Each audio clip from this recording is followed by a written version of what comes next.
pasocial media yongofamba ichikodzigoma ndiyo let us rise up. Panguva ino itoona kuti pasocial media vanhu vari kuuya vachimobilizana vachiti aiwa takunosangana ikoko kuzimbabwe, aiwa let us come up together to defend our own future. Tiuye panapa tiidefine tsana pino mashoko anonyurwa panapa bo subscribe like out on the bell kuti BBC unonyura chiti let there be peace in Zimbabwe.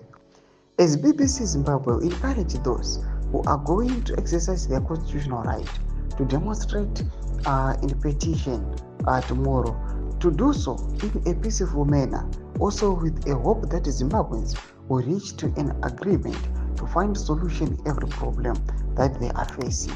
Thomas Warbuda Panapatukan, Warkuya Vachi encourage Runyara Vachit Awa, Atitema protest edu, Murunyara, Panapatukona could yes. We are calling for the resignation, immediate resignation in Dugamika.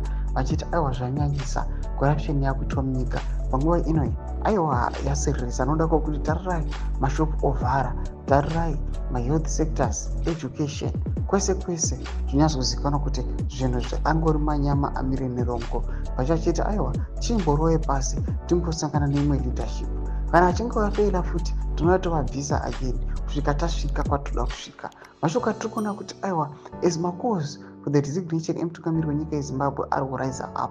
Aiwa tiri kuona kuti people panguva ino they are now geared and the people they are ready to hear a transition of power. Vachinyazokuona kuti aiwa these Ugandans they must really go. Tudze mafunguro enyu motikudi pamusoro pechitiko ichi kana comment section yedu.